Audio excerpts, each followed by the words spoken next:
Polythene, কাগজ, tissue paper সহ আরো বিভিন্ন, অর্থাৎ আমরা যারা এখানে আসি, পার্কে আসি, হয়তো পানিটা খেলাম, ফেলে দিলাম খালের মধ্যে। আপনাদের কাছে আমার বিনীত অনুরোধ থাকবে যে এখানে আপনারা যারা উপস্থিত আছেন সকলে আপনারা যখনই যার সাথে দেখা হবে দয়া করে প্রত্যেককে বলবেন যে খালের মধ্যে আমরা এগুলো ফেলবো না। এবং সিটি কর্পোরেশনকে আমি অনুরোধ করবো, এখানে মনে হয় একটা ওই তো বিন লাগানো আছে, হ্যাঁ বিন লাগানো আছে, সকলকে আপনারা দয়া করে সিটি কর্পোরেশন দয়া করে মাইকেও প্রচার করবেন। দেখা যাচ্ছে এটা কিসের পাইপ খালের সাথে এসে যুক্ত হয়েছে? পানি। কিসের পানি? বাসা বাড়ির ব্যবহারের পানি। আচ্ছা, আজকে এই বৃক্ষরোপণের দিনে আমরা সকলে মিলে প্রতিশ্রুতিবদ্ধ হই যে আমাদের দেশের পরিবেশ ইনশাআল্লাহ প্রত্যেকে আমাদের যে যে যার যতটুকু অবস্থান আছে সেখান থেকে আমরা চেষ্টা করব আমরা যেখানে বসবাস করি, আমাদের আশেপাশের এলাকা, আমাদের ঘরবাড়ির আশেপাশের এলাকা, আমাদের অফিস আদালতের আশেপাশের এলাকা, আমাদের স্কুল কলেজের আশেপাশের এলাকা, আমাদের হাসপাতালের আশেপাশের এলাকাগুলো প্রত্যেকে আমরা চেষ্টা করব পরিবেশটা যাতে নষ্ট না হয়, পরিবেশটা যাতে সুন্দর থাকে, ভালো থাকে, সেটা আমরা চেষ্টা করব। আজকের এই দিনে এটি হোক আমাদের প্রত্যাশা, এটি হোক আমাদের প্রতিজ্ঞা। সকলের কাছে আবারও সকলের কাছে দোয়া আছে। আমার বক্তব্য শেষ করছি। আসসালাম। উপস্থিত মুরব্বীবর্গ, এলাকাবাসী ভাইরা, আসসালামু আলাইকুম। কেমন আছেন আপনারা? আচ্ছা, আজকে আপনাদের এখানে জনসভা নেই। আমি কবে এসেছিলাম 2004 না? হ্যাঁ, 2004 এই এলাকায় কিন্তু আমি এসেছিলাম, মনে আছে? হয়তো অনেকের সাথে সেদিন দেখা হয়েছিল। তা আজকে আবার আলহামদুলিল্লাহ আল্লাহর মধ্যে বহু বছর পরে এসেছি। আজকে এখানে আসার মূল উদ্দেশ্যটা হচ্ছে যে আপনারা নিশ্চয়ই শুনেছেন নির্বাচনের আগে আমরা কিন্তু বলেছিলাম যে সারা বাংলাদেশে আমরা অনেকগুলো কাজের মধ্যে মূল দুটো কাজ করতে চাই। একটা হচ্ছে এই খাল খনন, যেটা শহীদ রাষ্ট্রপতি জিয়াউর রহমান শুরু করেছিলেন। আরেকটা হচ্ছে বৃক্ষরোপণ। সারা বাংলাদেশে এটাও শহীদ জিয়া শুরু করেছিলেন, দেশনেত্রী খালেদা জিয়াও এই কর্মসূচি চালু রেখেছিলেন। এই কর্মসূচি আমরা আবার ইনশাআল্লাহ বাংলাদেশে চালু করেছি। সেই বৃক্ষরোপণ কর্মসূচির অংশ হিসেবেই আজকে এখানে আমি এসেছি। এখানে বৃক্ষরোপণ আমরা করব। তবে এই যে বৃক্ষরোপণ করব, আমি আসার সময় রাস্তায় দেখলাম অনেকগুলো মানুষ রাস্তার দুই ধারে অনেকগুলো গাছের চারা নিয়ে তারা দাঁড়িয়ে আছে। কেউ কেউ রোপণ করেছেন, কেউ কেউ রোপণ করবেন। যেই চারাগুলো রোপণ হয়নি, আমি খেয়াল করে দেখলাম অনেকে চারা যে মাটিটা থাকে সেই মাটিটা একটা পলিথিন দিয়ে প্রাচানো থাকে, কিন্তু পলিথিনটা শুদ্ধ গর্তের মধ্যে দিয়ে দিয়েছে। তো পলিথিনটা শুদ্ধ যদি গর্তের মধ্যে আপনারা দিয়ে দেন তাহলে তো জানেন যে গাছটা নষ্ট হয়ে যাবে। তো যারা যারা এই কাজটা করেছেন দয়া করে সকলে ওই পলিথিনটা খুলে নিয়ে মাটি সহ গাছটা মাটিতে রোপণ করুন, নাহলে তো গাছটা বৃক্ষরোপণ আমাদের গাছটা মরে গেলে তো নষ্ট হয়ে যাবে, তাই না? সেই জন্য সকলকে আমাদেরকে যত্ন সহকারে এই কাজটি করতে হবে। এবং এই যে দেখেন বর্ষাকালে বৃষ্টি হয়, এখন এই যে দেখেন আমরা দেখেছি যে দেখেন চট্টগ্রাম অঞ্চলের দিকে প্রায় 5টি জেলাতে অনেক বৃষ্টিপাত হয়েছে। তার আগে আবার বৃষ্টিপাত ছিল না বেশ অনেকদিন, তাই না? বৃষ্টি এই যে হচ্ছে, মাঝখানে অনেকদিন গ্যাপ ছিল না বৃষ্টির। এই যে কখনো বৃষ্টি বেশি হচ্ছে, কখনো বৃষ্টি হচ্ছেই না প্রায়। এই যে আবহাওয়ার এই বিষয়টা, এটা কেন হচ্ছে? কারণ সারা পৃথিবীতেই আবহাওয়ার সমস্যা হচ্ছে, কিন্তু বাংলাদেশে বেশি হচ্ছে এই কারণ যে আগে আমরা যখন ছোট ছিলাম তখন শীতকালে যতটা শীত পড়তো, এখানে অনেক মুরব্বী আছে, মুরব্বীরা ভালো বলতে পারবেন যে এখন কিন্তু আগের মতন শীত পড়ে না। এখন আগের মতন শীত পড়ে না। আবার গরমের সময় অনেক বেশি গরম পড়ে। তো এই যে সব সমস্যাগুলো যদি আমাদেরকে সমাধান করতে হয় বা এই সমস্যার কষ্টটা যদি কমিয়ে আনতে হয়, আমাদেরকে সারা দেশে অনেক গাছ লাগাতে হবে। 20 কোটি মানুষের দেশ, আমাদের যে পরিমাণ গাছ থাকা প্রয়োজন সেই পরিমাণ গাছ সারা বাংলাদেশে নেই। এবং সেই কারণেই শহীদ জিয়া যে কর্মসূচিটি শুরু করেছিলেন, দেশনেত্রী খালেদা জিয়া এই যে বৃক্ষরোপণ কর্মসূচি থেকে এগিয়ে নিয়ে গেছেন। আমরাও বর্তমানে বিএনপি দেশ পরিচালনার দায়িত্বে আছে, আমরা অনেকগুলো কর্মসূচির পাশাপাশি আমাদের এই কর্মসূচিটাকেও সারা দেশে আমরা এই কর্মসূচিটা চালু রাখতে চাই। এবং ইনশাআল্লাহ আগামী 5 বছরে আমাদের পরিকল্পনা হচ্ছে যে আমরা 25 কোটি গাছ আমরা আগামী 5 বছরে সারা দেশে 25 কোটি গাছের চারা আমরা রোপণ করব। এখন একটি গুরুত্বপূর্ণ বিষয় আছে, আজকে প্রায় এখানে 2000 গাছের চারা রোপণ করা হবে। যারা যারা যে গাছের চারাটি রোপণ করবেন, আপনাদের দায়িত্ব কিন্তু আজকে রোপণ করে চলে গেলেই কিন্তু, শুধু রোপণ করলেই কিন্তু কাজ শেষ হয়ে যাচ্ছে না। একটি শিশু যখন ভূমিষ্ঠ হয়, শিশুটা ভূমিষ্ঠ হলেই কিন্তু বাবা মায়ের কাজ শেষ হয়ে যায় না, বরং শিশুটা ভূমিষ্ঠ হবার পরে শিশুটাকে যত্ন সহকারে গড়ে তোলা, যত্ন সহকারে মানুষ করাই হচ্ছে সবচেয়ে আসল কাজ। কাজেই এই গাছটা যেটা আপনারা আজকে রোপণ করবেন, এই যে 2000 গাছের চারা রোপণ করা হবে, এই গাছটা কিন্তু শিশু গাছ, আজকে শিশুর মতন এটিকে বড় করতে হবে।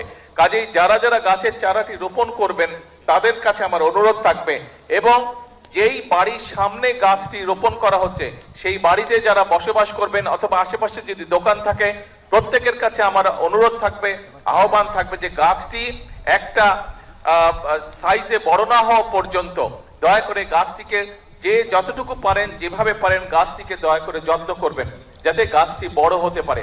কারণ এই গাছটি যদি বড় হয় আপনি বুক ভরে শ্বাস নিতে পারবেন। এই গাছটি যদি বড় হয়, এই গাছটি বড় হলে এই গাছের তলায় আপনি শান্তি মতন ছায়ায় বসতে পারবেন। কাজে এই গাছটি আমাদের উপকারের জন্যই হবে, শুধু আপনার না, আপনার সন্তান, আপনার পরিবার, আপনার এলাকার মানুষ, আপনার পাড়ার মানুষ সকলে এই গাছের সুবিধা পাবে। গাছটির গরমকালে যখন গাছটি বড় হবে, গরমকালে যখন বাতাস হবে গাছটিতে, এই সেই বাতাসের যে শান্তির স্পর্শ বাতাস, সেটিও আপনি পাবেন।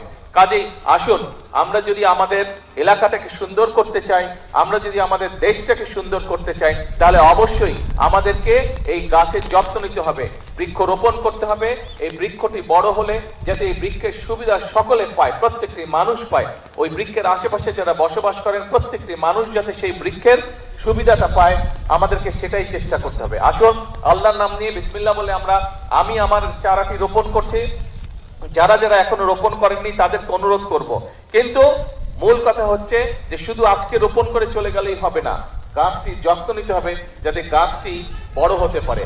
আপনি যেরকম সন্তানকে দেখেন বড় হতে, সন্তান যত বড় হয় আপনার বুকটা ভরে ওঠে আনন্দে, ঠিক এই গাছটি যারা যারা রোপণ করছেন বা গাছের যাদের দোকানপাট, বাসা বাড়ির আশেপাশে বা সামনে এই গাছের চারাটি রোপণ করার পরে গাছটি যখন বড় হবে, দেখবেন সন্তান বড় হওয়ার যে আনন্দ, ঠিক গাছটি যখন যত বড় হবে দেখবেন একই রকম আপনি আনন্দ পাবেন।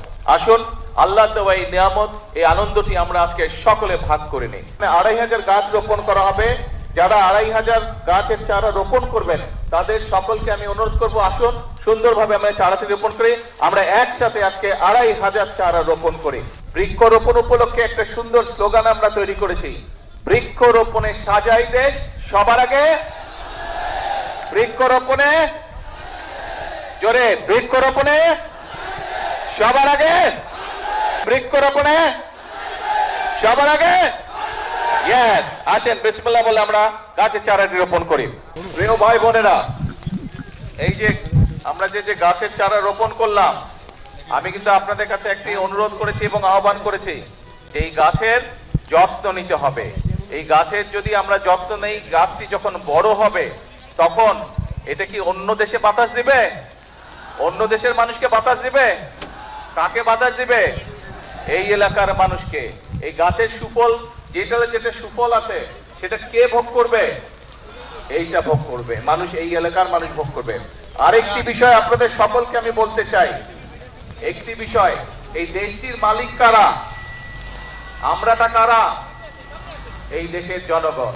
এখন যেহেতু আপনারা এই দেশের জনগণ, এই দেশের মালিক, আপনি যেই ঘরের মালিক, যেই ঘরে আপনি থাকেন, সেই ঘরের যত্ন কে করে? সেই ঘরটি যদি ময়লা হয়ে যায়, কোন একটি খুঁটি দুর্বল হয়ে যায়, তো সেটির যত্ন কে করে? ঠিকঠাক কে করে? ঘরের মালিক করে না? ঘরের মালিক করে। তো দেশটা যেহেতু আমাদের সকলের, এই দেশটার তো আমাদেরকে যত্ন করতে হবে। এই যে দেখেন খালটা, এই আমার সামনে ওইখানে একটা প্লাস্টিকের বোতল পড়ে আছে, তারপরে এখানে একটা প্লাস্টিকের বোতল পড়ে আছে। এই যে পত্রপত্রিকা খুললে আমরা দেখি বিভিন্ন জায়গায়, এই যে বর্ষার সময় এখন আমরা কি দেখি, বিভিন্ন জায়গায় পানি জমা হয়ে যাচ্ছে, হচ্ছে না? সেটি শহরেই হোক, গ্রামেই হোক, বিভিন্ন খাল বিল এগুলা বন্ধ হয়ে গেছে, পানি যেতে পারছে না ঠিকভাবে। এইটা দেখি না আমরা, এই সমস্যা হয় না? তো এখন এই যে সব জায়গায় যদি আমরা ময়লা ফেলি, আবর্জনা ফেলি, তাহলে এই খাল বিল সব ময়লা হয়ে যাবে, খাল বিল সব বন্ধ হয়ে যাবে।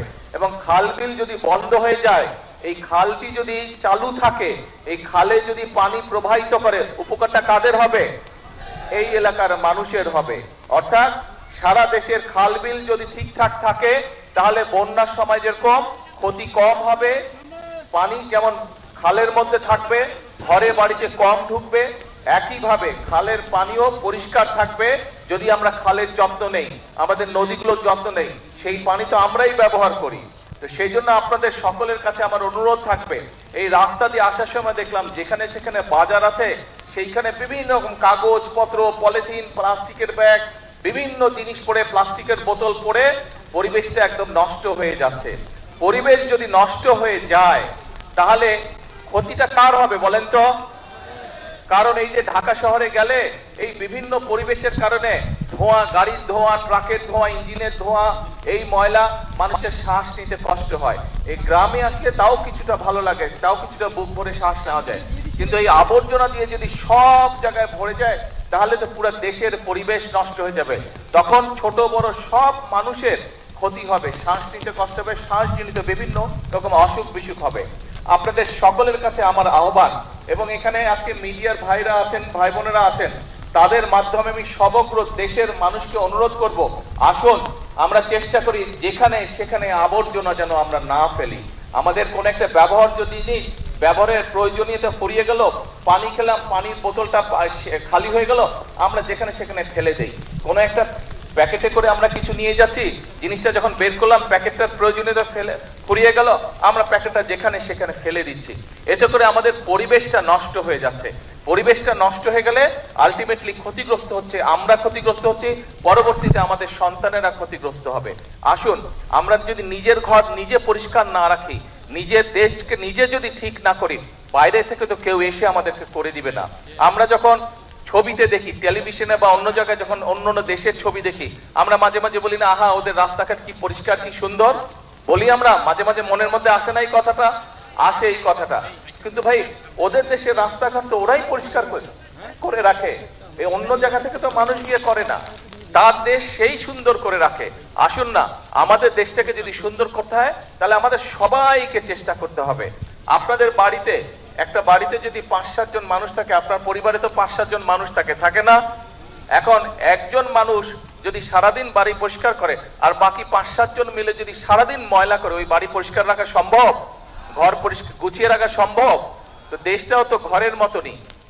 কয়েকজন যদি শুধু পরিষ্কার করে, এই যারা সরকারি, যাদের দায়িত্ব পরিষ্কার, তারাই শুধু পরিষ্কার করে, সবাই মিলে যদি শুধু ময়লা করতে থাকে, তাহলে তো পরিষ্কার রাখা সম্ভব হবে না। আমাদের সকলকে মিলে পরিষ্কার করতে হবে।